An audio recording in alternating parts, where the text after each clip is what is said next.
belum berkesempatan untuk membagikan firman Tuhan ataupun sharing ya.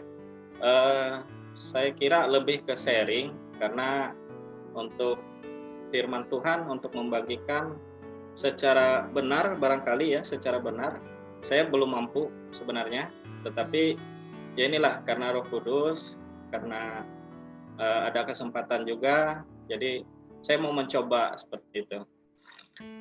Baik, saudara-saudara yang terkasih, tema yang saya pilih sebenarnya tema ini ya mungkin sering juga kita mendengar ya, yaitu tentang meraih masa depan bersama dengan Tuhan. Jadi di sini saya bukan menggurui ataupun saya bukan mengajari, tetapi sedikit apa yang saya ketahui seperti itu. Ya mungkin ini nanti bisa menguatkan saudara-saudara semuanya. Share screen ya saya sebentar.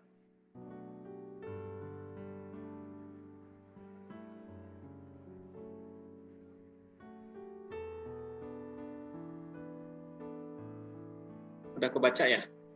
Belum? Oke.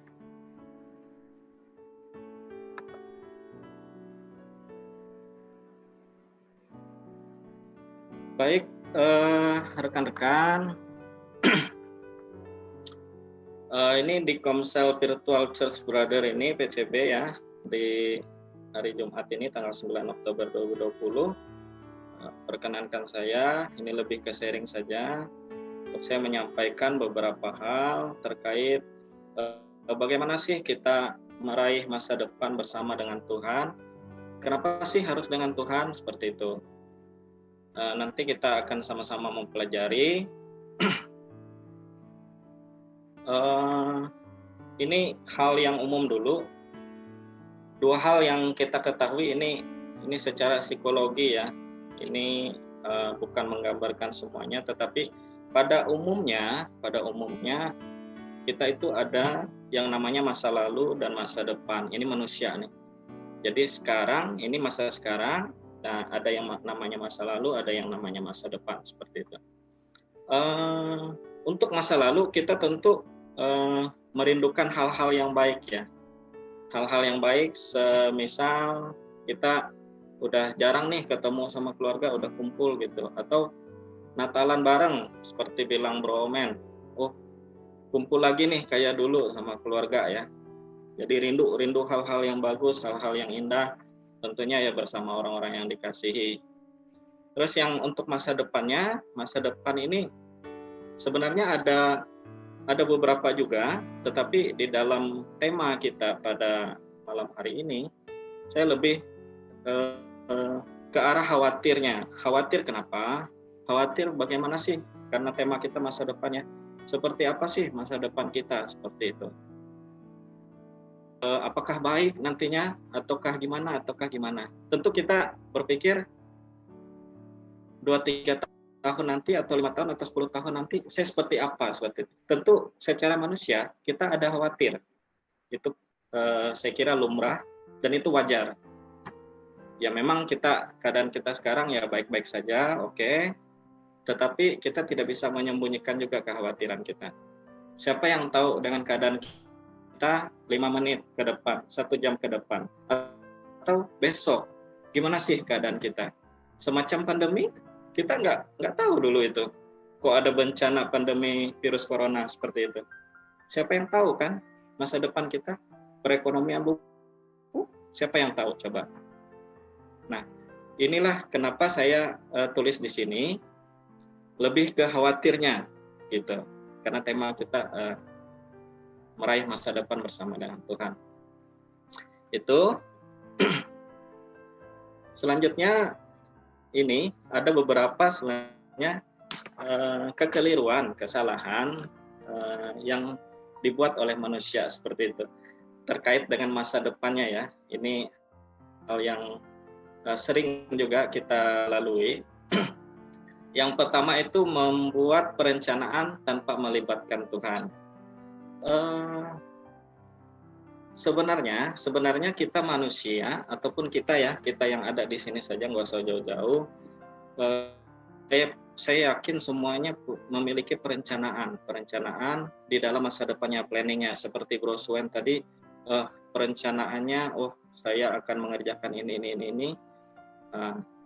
Mumpung nganggur, besok saya mau ke sini, saya mau bekerja ini, seperti itu. Tentu kita semua memiliki hal itu ya. Di Yakobus 4 ayat 13 itu berbunyi, kalau kita membangun sesuatu itu tentu harus ada perhitungannya, ada ukurannya, seperti itu. Nah, jadi perbedaannya, apakah kita di dalam perencanaan ini kita melibatkan Tuhan, seperti itu. Apakah kita bergumul, ataukah kita ada semacam percakapan dengan Bapak kita ya, tentang rencana kita itu, seperti itu. Ini sangat penting. Nah, itu satu. Terus yang kedua, kita sering membuat perkiraan, ramalan tentang masa depan kita. Wah, saya mau seperti ini, saya mau seperti ini. Oke, fine aja, boleh saja sebenarnya. Karena ini lumrah juga ya, membuat perkiraan, ramalan tentang masa depan kita itu.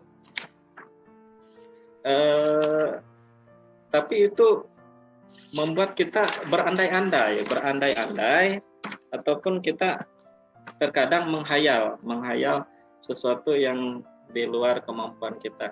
Oke, Bapak kita baik kok. Saya mau nanti jadi presiden. Tidak ada yang tidak mungkin sebenarnya. Tidak ada yang tidak mungkin.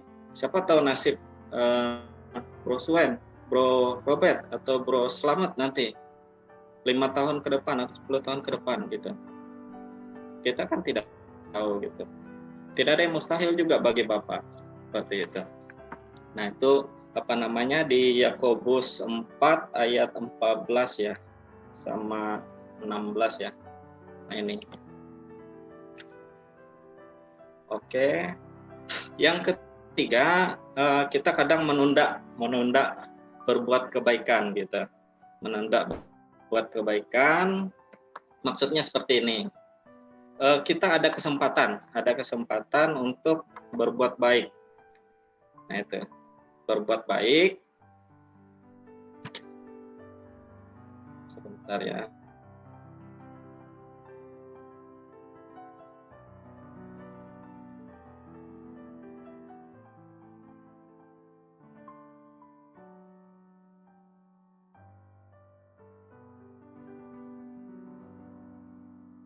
Harus melakukan kegiatan yang produktif, seperti itu. Nah, kadang kita yang tidak salah juga kalau kita main game, nongkrong, bergadang ya, atau yang nggak jelas lah. Nah, itu.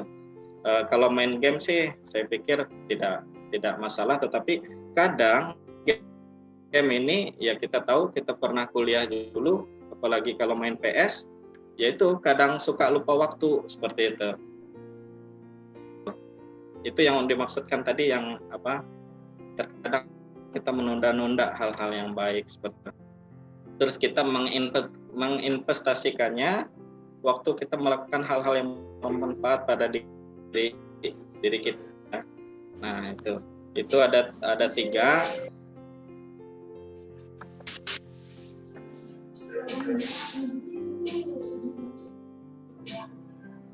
Kemudian, saudara-saudaraku yang kukasihi,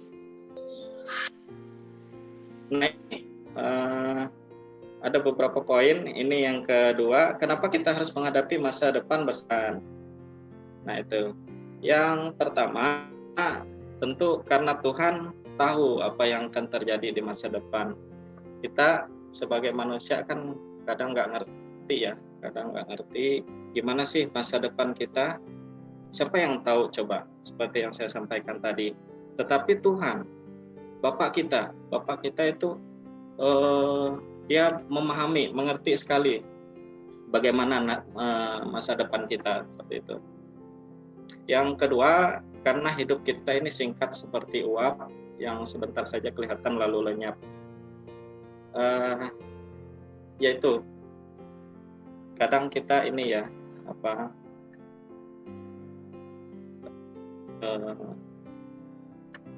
membayangkan hal-hal yang bagus atau masa depan kita yang baik, seperti itu, eh, kita di satu sisi hidup kita ini ditentukan oleh Tuhan. Maksudnya di sini bagus kita memiliki angan-angan atau cita-cita masa depan seperti itu yang bagus. Tetapi di satu sisi ini sisi kecil saja yang mengingatkan kita kehidupan kita nih apa sih? Kalau Tuhan mau ambil saja misalnya besok, kita mau apa seperti itu. Ini untuk Tuhan mengingatkan kita seperti itu. Yang ketiga, karena Tuhan punya rencana yang indah dan masa depan yang kita. Ini di Yeremia 29 ayat 11 ya. Di Yeremia 29 ayat 11 itu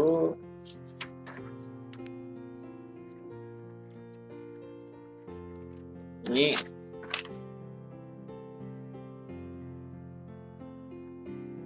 Yeremia 29 ayat 11.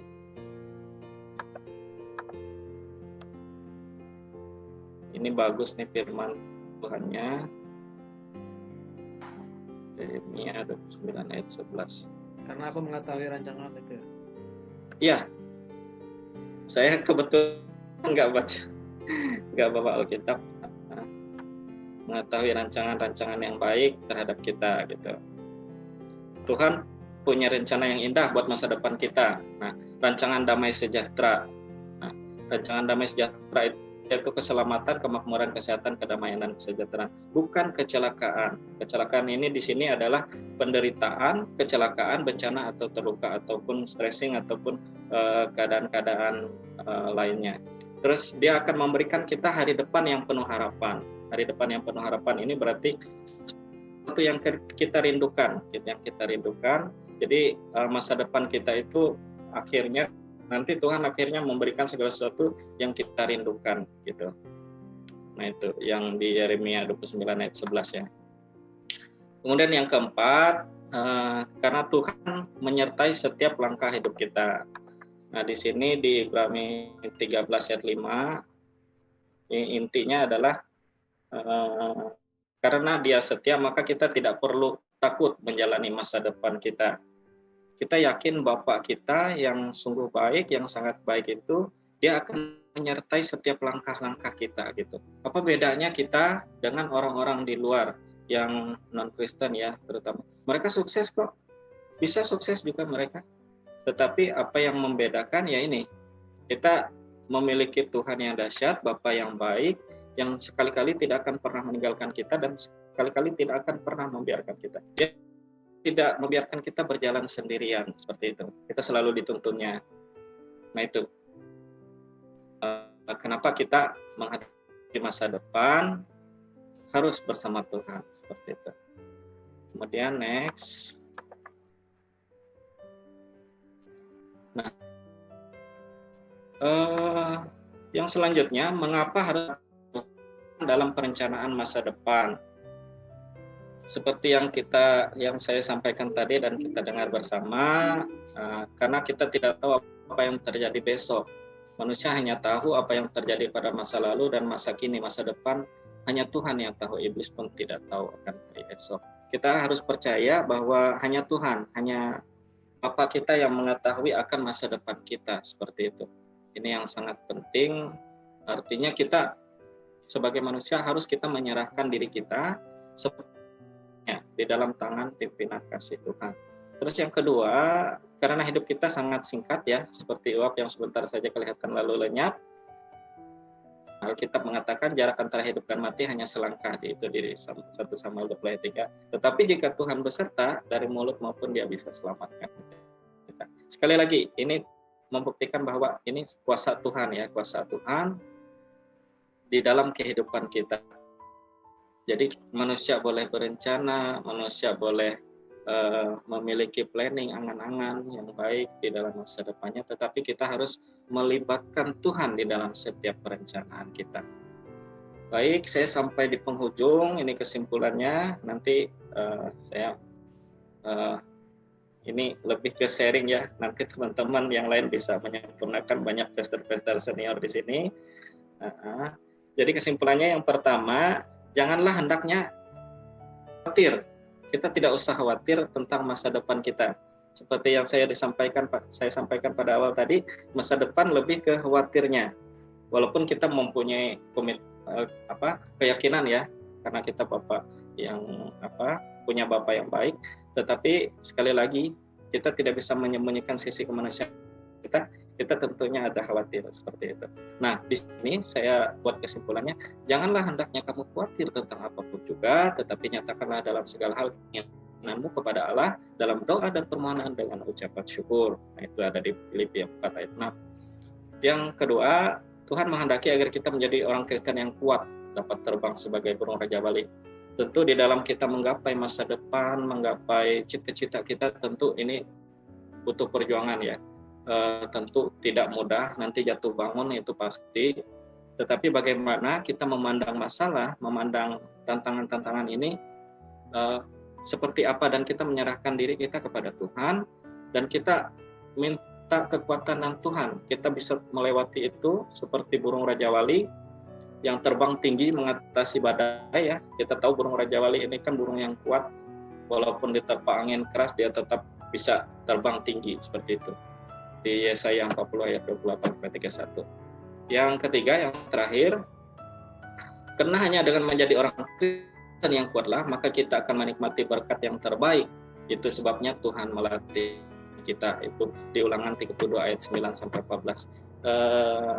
Yakinlah setiap hari ataupun setiap waktu, kalau kita sudah menyerahkan setiap rencana kita, cita-cita kita, masa depan kita kepada Tuhan, yakinlah Tuhan akan memberi kekuatan untuk kita menggapai cita-cita kita, dan kita menikmati berkat yang terbaik itu, dan Tuhan akan melatih kita akan untuk semakin kuat dan semakin kuat. Nah, itu saudara-saudaraku, beberapa hal yang bisa saya sharingkan, bisa saya sampaikan. Semoga ini bisa menjadi rema ataupun bisa menguatkan saudara-saudara semuanya, terutama saya untuk kita bisa menggapai cita-cita masa depan kita bersama Tuhan. Terima kasih, Tuhan Yesus memberkati. Ayat yang terakhir, karena masa depan sungguh ada dan harapanmu tidak akan hilang. Amin. Silakan Bro Robert, Bro Randy sebagai host. Tuhan memberkati. Baik, terima kasih Brother Hermawan ya. Terima kasih buat kita akan menerima berkat Tuhan. Baik, kita arahkan hati dan pikiran kita bersyukur, kita berterima kasih kepada Tuhan kita Yesus Kristus, Bapa kita yang sungguh baik dan sangat baik dalam kehidupan kita, yang sanggup memberkati kita di luar apa yang kita pikirkan, dan kita tetap yakin dan percaya ada masa depan yang indah, cerah, penuh harapan di dalam Tuhan bersama kita semuanya. Baik, kita terima berkat Tuhan. Tuhan mengasihi kita semuanya, Tuhan baik kepada kita, dan Tuhan memelihara kehidupan kita dari hari ini, besok, sampai dengan selama-lamanya. Amin.